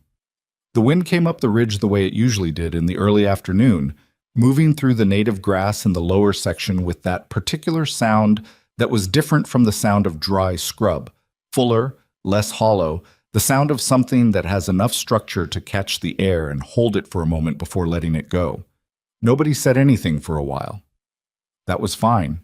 There are certain kinds of moments where saying things is the thing that would ruin them. Mtik. The state pilot program began in the fall. 3 sites, 60 goats sourced from across the region, 4 people trained by Lydia and Noah over a 6-week period that was more intensive than Lydia had designed it to be and less intensive than she felt it should have been, which she decided to accept as the reality of working within a structure that had timelines she didn't entirely control. She made her peace with imperfect things. It was an ongoing negotiation. The research paper generated 2 follow-up inquiries from land management programs in neighboring states. Okafor was leading his own site study now, with Dara as his co-investigator, at a fire-affected region 2 counties north. Fenwick was advising 3 separate restoration projects that had cited his paper in their proposals. The work had acquired the specific momentum that happens when an idea that was always right finally reaches enough people who can use it. She kept her notebooks. She walked the ridge every morning before anything else, in every weather, because the ridge was the thing she'd committed to and everything else was downstream of it. The native grass in the original lower section was in its 3rd year now and was behaving the way Fenwick's models predicted mature restoration would behave, self-sustaining in a way that the first 2 years had not been, holding its gains through the dry spells, recovering faster from disturbance, beginning to provide the kind of erosion resistance and water retention that changed how the whole watershed functioned. Margaret was 5 years old. She had ceased to tolerate Pruitt's granddaughter, who was now 10 and persistent, and had progressed to something that could charitably be described as acknowledgement. The girl came up with her grandfather on Saturdays and wrote things in a notebook she'd bought herself, and sometimes she asked questions that Lydia answered carefully and completely, the way Walt had answered her questions when she was young and didn't know yet that she was learning something. One Saturday in October, almost exactly 3 years since she'd driven that rusted trailer up Route 9C with 18 sick goats and $847 in a checking account and a folder of papers that made her hands shake. The girl asked her a question that stopped her mid-sentence. They were standing at the edge of the upper section, which had been recovering now for over 2 years since the fire, and had progressed from black ash to thin scrub to something that was beginning, in places, to look like what Walt's journal said it had looked like 70 years ago. "How did you know it would work?" the girl said. Lydia looked at the ridge. It was the question people had been asking her for 3 years in various forms, at conferences and interviews from other ranchers who stood in their own damaged land and needed to know before they could commit. They all wanted the answer to be something they could take home and use, a method, a data point, a scientific principle they could hold on to when their own doubts started pulling at them. She thought about the honest answer, not the useful answer, the honest one. "I didn't," she said. "Not for certain." The girl looked at her. "Then how did you start?" Lydia thought about that, about a livestock auction and 18 sick goats and a room full of men who laughed, about a man who crouched at a dry creek bed and let dirt fall through his fingers and said, "This mountain remembers things," about herself standing in the yard on the first night, watching those animals spill out of the trailer into the evening light and thinking that she had no idea if any of this was going to work and that she was going to do it anyway. "My grandfather believed something that he couldn't prove yet," she said, "and I believed him." She paused. "That's not nothing. That's actually most of it." The girl was quiet for a moment, looking at the ridge with the kind of focused, unperformed attention that most adults have to work to maintain, and some children still do naturally. Then she opened her notebook and wrote something down. Lydia didn't ask what. Some things you write down because you need to keep them, and the keeping is between you and the page. She knew that better than most. She looked out at the ridge one more time, at the 3rd-year native grass in the lower section and the 2nd-year recovery in the post-fire zone, and the upper sections that were slow but moving, always moving, doing what the land does when you give it what it needs and then get out of its way. At the fence panels and the water lines and the barn that still listed east and probably always would. At the morning light coming across the hill country in the long, flat way of October, when the sun is low enough to illuminate rather than bleach, and everything on the slope cast a shadow that showed you exactly what was there. It wasn't finished. It was never going to be finished, not in the way finished usually means. But it was real, and it was working, and it was going to keep working because the soil held what it had been given, and the land had a memory that went deeper than anything that had been done to it, and sometimes that was enough. Most of the time, that was enough. She put her notebook in her jacket pocket and went back to work.